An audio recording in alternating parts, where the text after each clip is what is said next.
What's up, everybody? It's Mr. 707, and I'm here again to do another video about the iPhone X. And it's not going to be so much of a tech review. It's just going into the basic features of the phone and showing you how to navigate this phone with ease.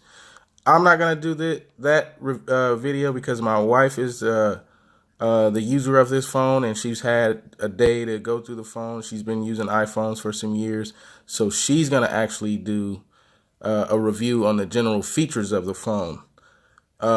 We are gonna do a camera versus camera of the Galaxy Note 8 and the new iPhone X, video and photo, and also we're gonna test the charging capability, how fast it takes to charge the phone, how long it holds a charge, and some other cool things. We're kind of like in a iPhone X versus Galaxy Note 8 wars type of thing. So right now I'm going to give it to my wife, and she's going to go through the basic functions of the phone.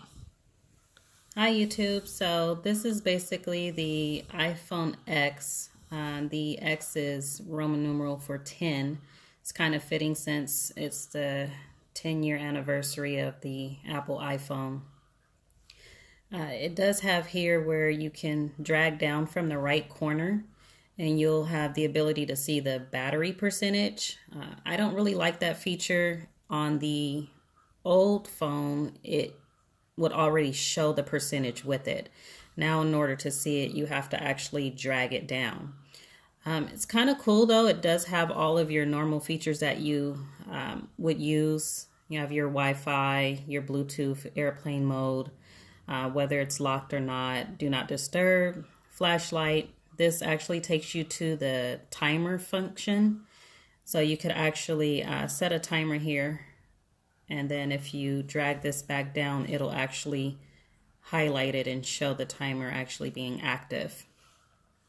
Going back, it does have the brightness of the screen, so you could actually go up or take it down. It's really convenient to have it here in case you're in a setting where it's dark and you don't want your phone to actually have a bright shine to affect anyone else. You could actually lower it here instead of going through the setting function. You could also lower the volume and go to silent from here as well. Your music capability is the music that you have in your music file. There's also the camera and the calculator from that. Now there's no home button on this. So this little white bar here, you just slide that up and it'll cancel out that screen. The time is here in this function, and you can slide that down and that takes you to basically like the home screen.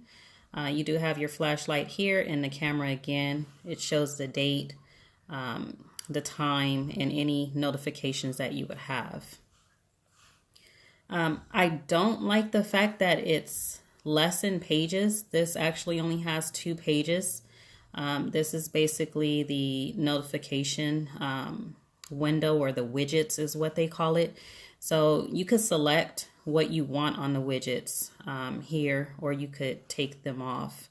But here's just a map, a Bible app, news, and tips.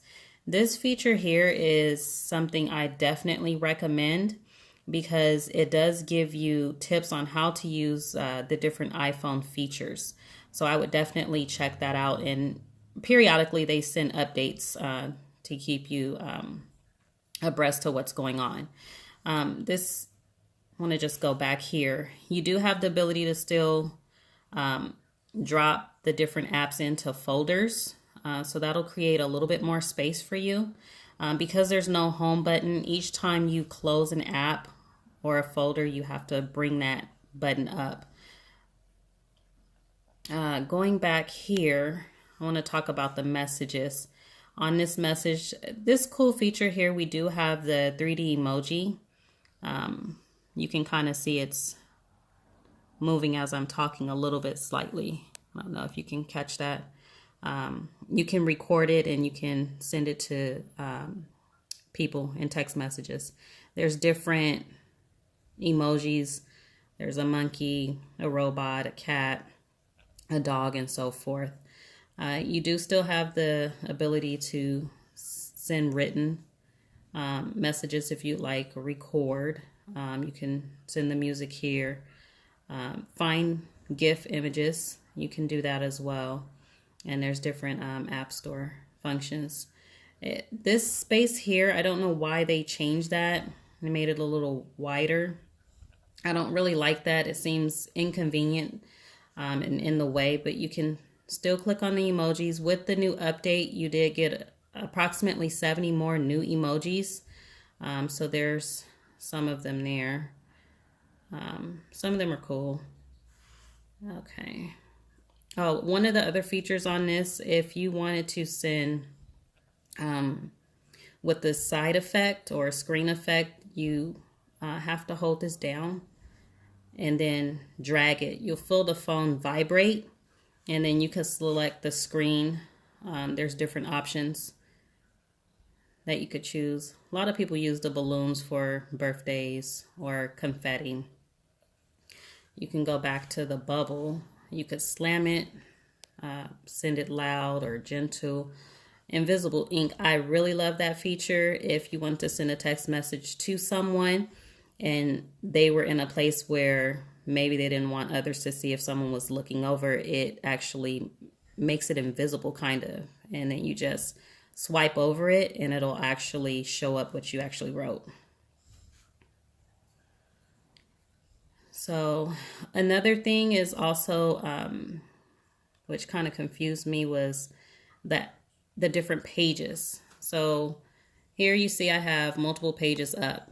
I had trouble trying to close those eventually, and actually my 8-year-old daughter figured it out for me. You hold one page down and it shows up a minus bar.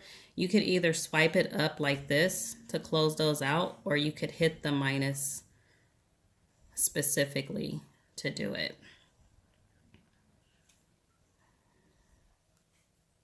I kind of grouped all of these up into a film category.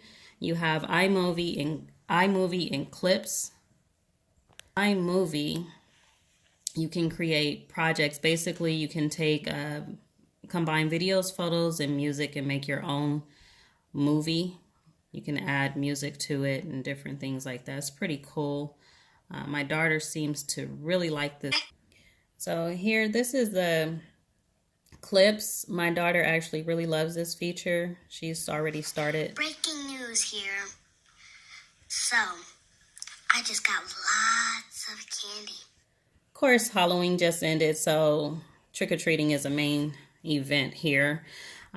This is cool, actually. She had the ability to select, it'll dictate. You have to turn that function on in settings, dictation. Actually, when you click this for the first time, it'll pop up another screen to actually direct you to settings where the dictation can be turned on.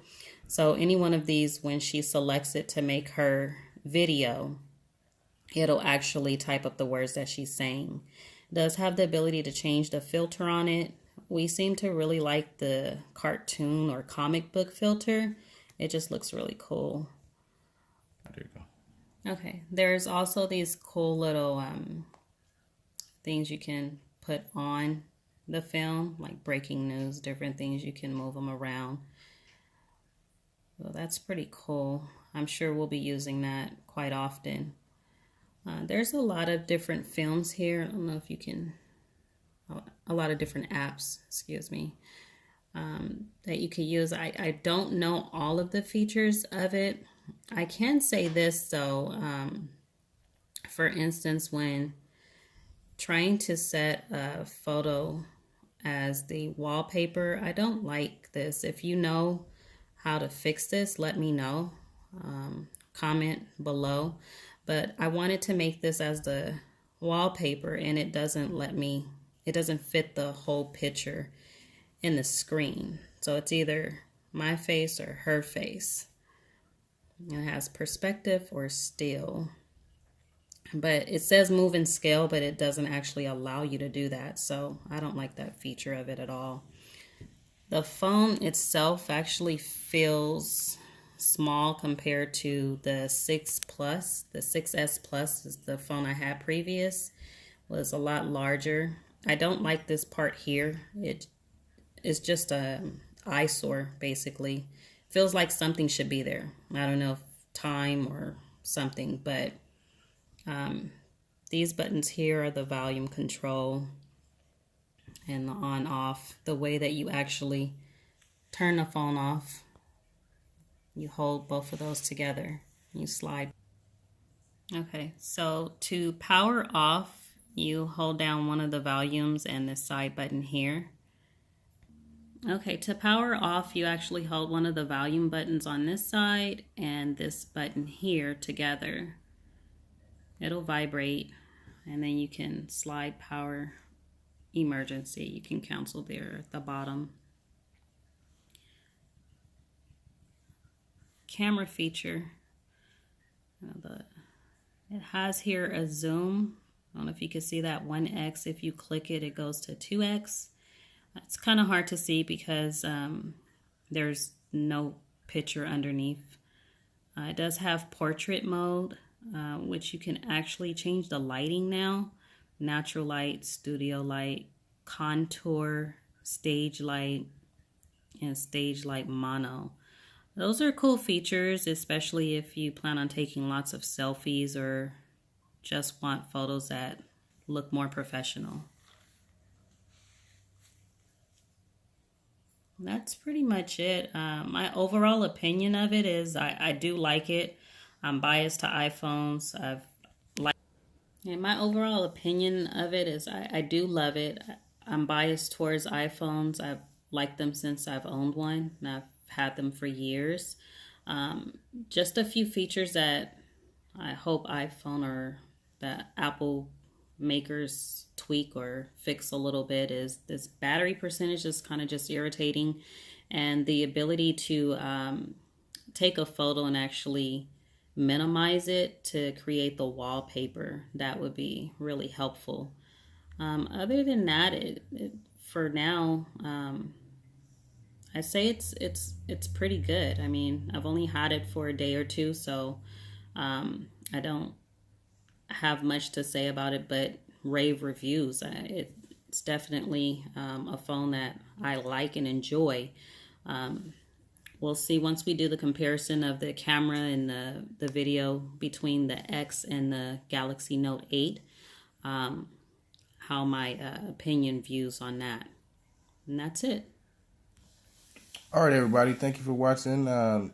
707's channel. And that was my wife giving her opinion of the phone, kind of like just showing you some basic functions.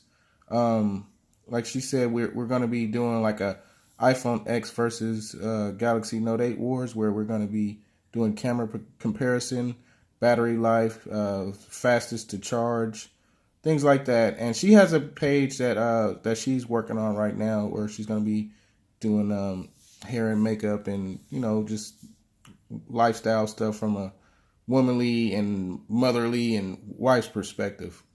All right, everybody, Mr. 707 is out. Thanks for watching.